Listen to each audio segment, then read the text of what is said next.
Hola, bienvenidas y bienvenidos a Horizontes Perdidos, un podcast de Leo Vicent. Entrad libremente y por vuestra propia voluntad. Un viaje mágico para recuperar el centro.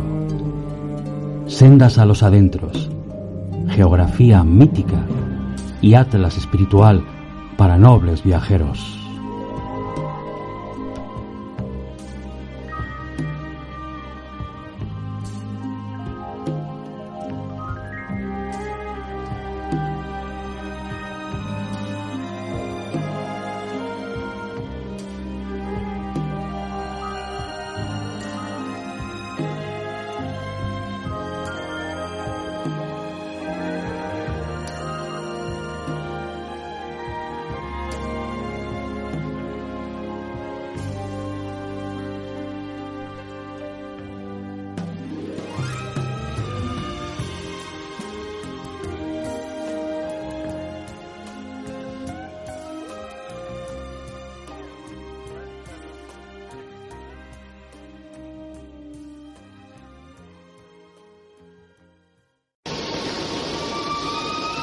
Voy a subir allí, a la luna opalina. Más de un alma noble hallaré en mi paseo. Encontraré a Sócrates y a Galileo. Filósofo, poeta, espadachín y gramático, y músico, y también matemático. Con su nariz y su espada, amó mucho, no por su bien. Aquí yace Hércules Savinien, de Cirano, de Bergerac. Lo hizo todo y no hizo nada. Pero ahora me voy. Perdón. No puedo hacer esperar. Ahí está. A ese rayo de luna que me viene a buscar. No me sostengáis, no. Solo los árboles. Ahí llega. Me siento ya entre los mármoles, forrado de plomo. Puesto que está cercano, iré a buscarle con la espada en la mano. ¿Qué decís? ¿Que es inútil? Ya lo sé. Esta vez me bato sin saber por qué. Es más bello romper inútiles valladares. ¿Quiénes son todos esos? Sois millares. Ahora os reconozco. Sois mis viejos enemigos que me lanzáis avisos. La mentira, la cobardía, los compromisos. Ya sé que finalmente conmigo vais a acabar, no importa. A luchar, a luchar, a luchar. Sí, todo me lo quitaréis. El laurel y la rosa, lleváoslos. Pero me queda una cosa que me llevo. Y esta noche, cuando entre en la casa de Dios, brillará intensamente mientras diga mi adiós. Algo que inmaculado meceré en un arrullo y me lo llevaré para siempre. Y es... ¿Qué es? Mi orgullo.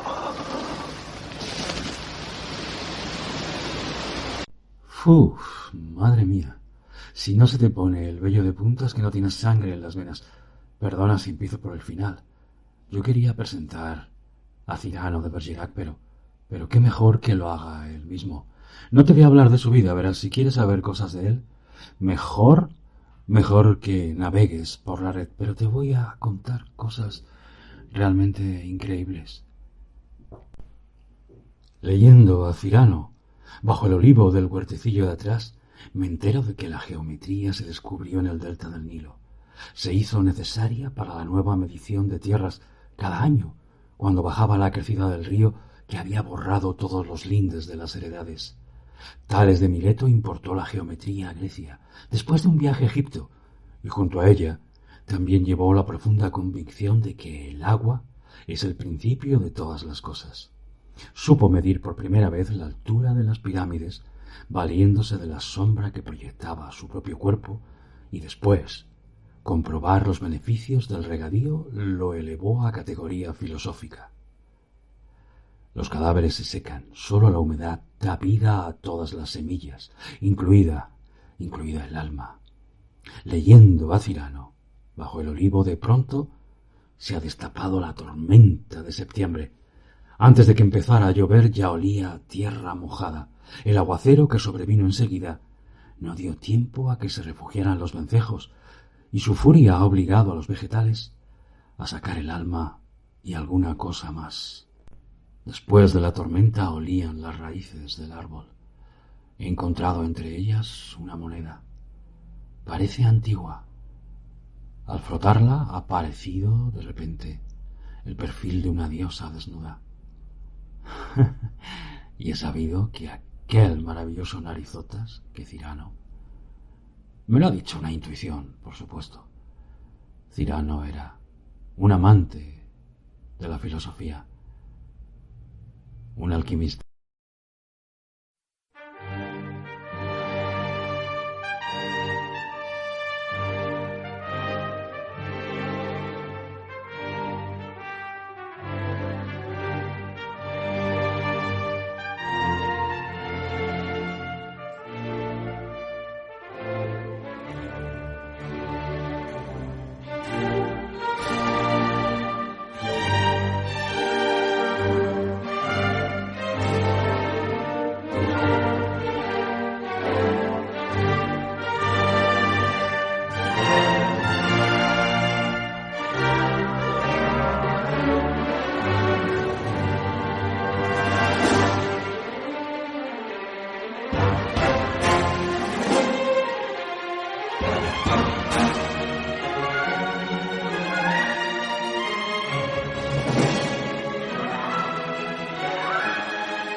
En sus imperios de la Luna, Cyrano nos cuenta que el primer sistema de propulsión que utilizó para viajar a nuestro satélite fue un cinturón de frascos llenos de rocío que, al ser calentados por el sol, lo elevaban por los aires.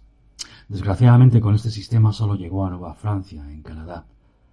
Desde Quebec, y con una máquina provista de alas y cohetes pirotécnicos que se encienden sucesivamente por unas mechas a modo de las fases de los cohetes modernos, logró escapar de la atracción terrestre y llegar a la Luna. Curiosamente, la citada máquina estaba a punto de ser quemada en una hoguera de San Juan por unos soldados cuando el protagonista la rescató y se vio expulsado al espacio. La Luna de Cyrano es un mundo al revés. Es la patria de Adán, Eva, Enoc o Elías. Se creen terrícolas y ven a la Tierra como su luna. Hay personajes tan curiosos como el diablo de Sócrates, un oriundo del Sol que dice haber iluminado con su sabiduría a destacados personajes de la Tierra, entre ellos al filósofo italiano Tommaso Campanella. Nada menos. Cyrano satirizó sobre la sociedad y la moral francesa de su época y expuso su ideología librepensadora, así como sus conocimientos científicos, que ya expresó con anterioridad en su libro Física o Ciencia de las Cosas Naturales. Encontramos a personajes como D'Ircona, un claro anagrama de Cyrano, y leemos la interesante. En las páginas de Cyrano vimos, entre otras maravillas, una bola que contenía la luz solar a modo de bombilla para alumbrarse, un libro que contenía unos mecanismos para escuchar la voz de los autores a modo de los modernos audiolibros, viviendas móviles como autocaravanas o un ojo artificial con la capacidad de ver en la noche. Lo curioso es que las lámparas permanentes o los artilugios parlantes eran algunos de los avances científicos que ya habían predicho los Rosacruces, que por cierto son citados al principio del cuento junto a nombres de magos y alquimistas como Agripa o el Abratitrenio, este último instructor del propio Paracelso. Cuando Cyrano llega al sol, es recibido por un hombrecillo desnudo sobre una piedra que, aun hablándole en una lengua desconocida, él entiende. Cuando yo hablo, vuestra alma encuentra en cada una de mis palabras esa verdad que busca a tientas. Esta imagen, la del sabio con la verdad desnuda, sentado en la piedra filosofal, hablando el lenguaje de los pájaros, es una de las muchas referencias que encontraron los estudiosos de la alquimia a principios del siglo XX para calificar a las narraciones de Cyrano como un simbolismo de la gran obra. Entre ellos, claro, Fulcanelli. En el lenguaje simbólico de Cyrano es frecuente en alegorías alquímicas y herméticas. Habla del rocío cocido, RC, el anagrama por medio de lo cual se conocían aquellos hermanos de esa fraternidad mística de Heliópolis. Nos habla del combate de la salamandra y la rémora. La salamandra, capaz de sobrevivir al fuego. Nos habla de Prometeo, de los homúnculos, o de la tría principia alquímica del mercurio, el azufre y la sal. Pero una de las más claras referencias alquímicas es la que trata de la lengua de los pájaros, de historia de los pájaros.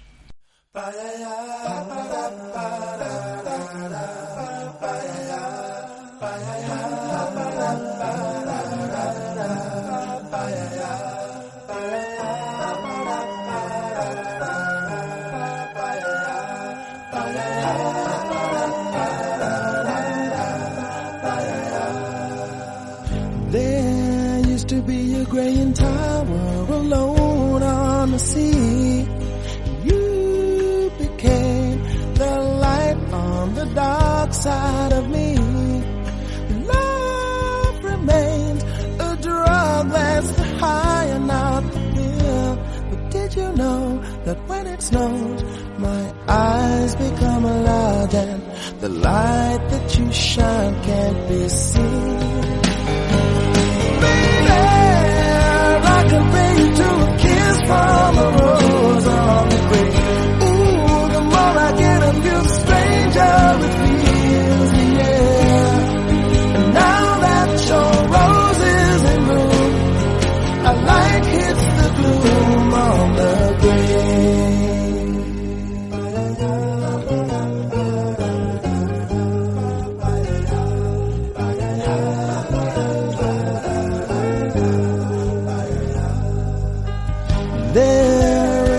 A man can tell you so much he can say. You remain my power, my pleasure, my pain, baby.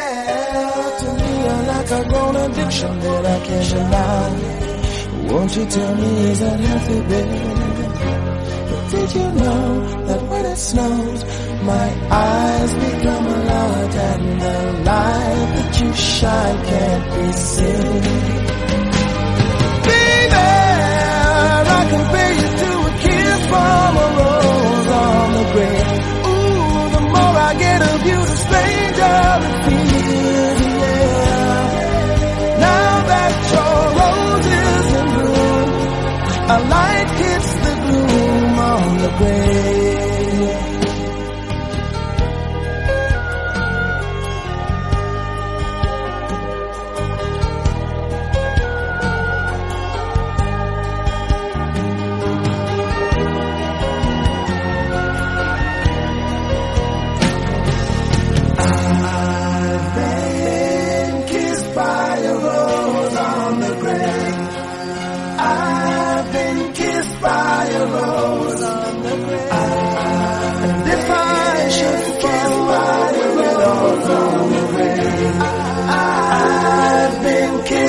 fire rose on the grave. There is so much a man can tell me, so much he can say. You remain my power, my pleasure, my pain.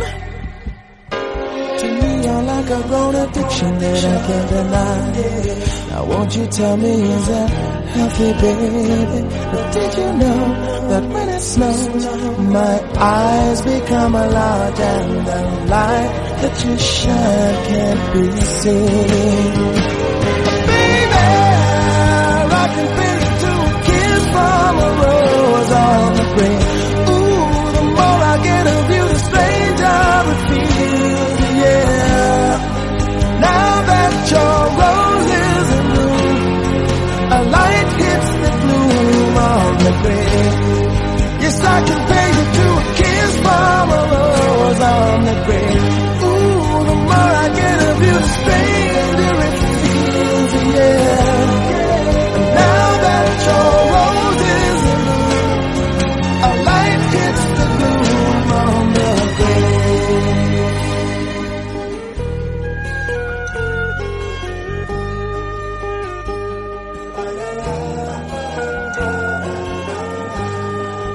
Now that your rose is in bloom, a light hits the gloom on the grave.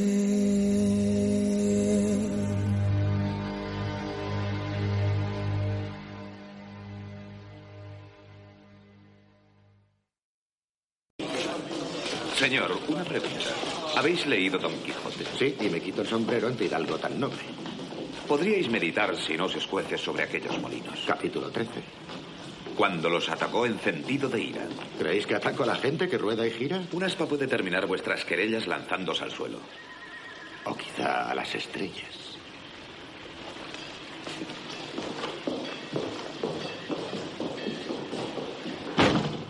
¿Convendrás conmigo que...? Pues bien, ese es mi vicio. Me gusta provocar. Adoro ese suplicio. Si pudieras dejar esa costumbre aciaga, la fortuna y la ¿Qué gloria... quieres que haga? ¿Buscarme un protector? ¿Un amo, tal vez? Y como hiedra oscura que sube la pared, medrando sibilina y con adulación, ¿cambiar de camisa para obtener posición? No, gracias. ¿Dedicar, si viene el caso, versos a los banqueros? ¿Convertirme en payaso? ¿Adular con vileza los cuernos de un cabestro por temor a que me lance un gesto siniestro? No, gracias. ¿Desayunar cada día un sapo? ¿Tener el vientre panzón? ¿Un papo que me llegue a las rodillas con dolencias pestilentes de tanto hacer reverencias? No, gracias. ¿Adular el talento de los camelos? ¿Vivir atemorizado por infames libelos y repetir sin tregua: señores, soy un loro, quiero ver mi nombre escrito en letras de oro? No, gracias. ¿Sentir terror a los anatemas? ¿Preferir las calumnias a los poemas? ¿Coleccionar medallas? ¿Urdir falacias? No, gracias. No, gracias. No, gracias. Pero cantar, soñar, reír, vivir, estar solo, ser libre, tener el ojo avizor, la voz que vibre, ponerme por sombrero el universo por un sí o por un no, batirme o hacer un verso. Despreciar con valor la gloria y la fortuna, viajar con la imaginación a la luna. Solo al que vale reconocer los méritos, no pagar jamás por favores pretéritos, renunciar para siempre a cadenas y protocolo. Posiblemente no volar muy alto, pero solo. Proclama tu orgullo bien alto, pero... por tu fama, dime en voz baja que ella no te ama.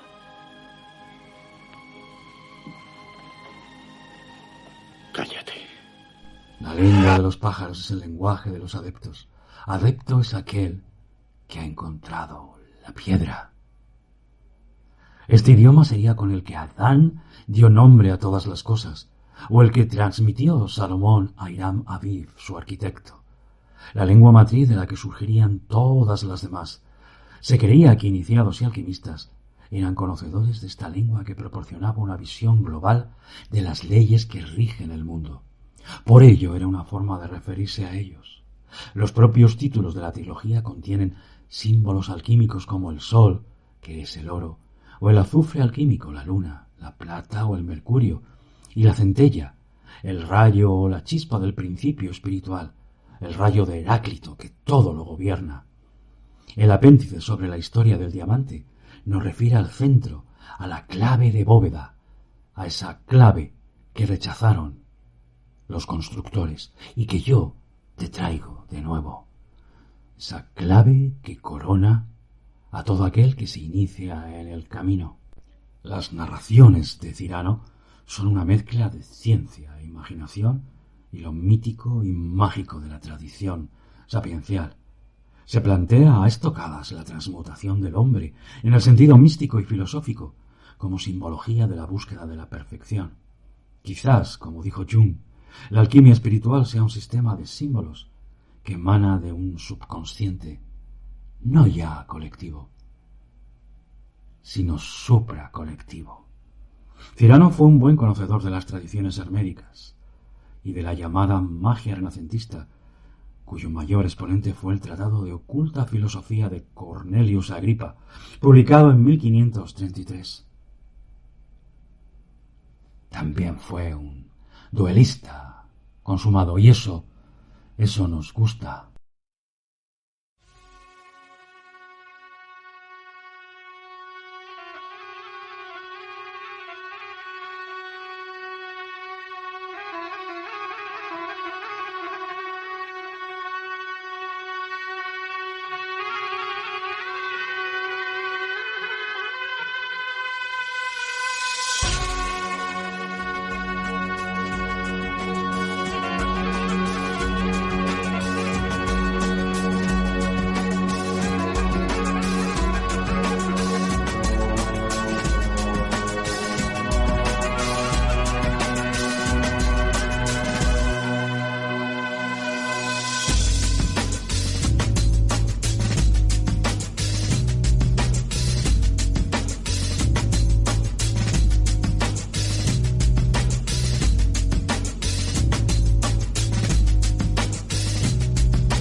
Cyrano sabía del terrible combate que el artista había de librar si quería triunfar y conseguir la gran obra. Como el caballero errante, le era preciso orientar su marcha hacia el misterioso jardín de las Hespérides y provocar al terrible monstruo que impedía la entrada en él. Ese monstruo todavía sigue allí. Mira, date la vuelta, ¿lo ves? Ahí está. Tal es, para permanecer en la tradición, el lenguaje alegórico por el cual los sabios entienden revelar la primera y más importante de las operaciones de la obra. En verdad no es el alquimista en persona quien desafía y combate al dragón hermético, sino otra bestia igualmente robusta, encargada de representarlo y a la que el artista, haciendo el papel de espectador prudente, sin cesar dispuesto a intervenir, debe animar, ayudar y proteger. Él es el maestro de armas de este duelo extraño y sin piedad. Hay que enfrentarse al dragón, y Cyrano lo sabía. Tal es el duelo esotérico, espantoso pero real. Y nuestro espadachín favorito nos lo muestra una y otra vez. Abrid bien los ojos y lanzaos al camino. Recordad, entre el hacer y el no hacer, entre la duda, siempre el hacer. Hasta pronto, amigas y amigos.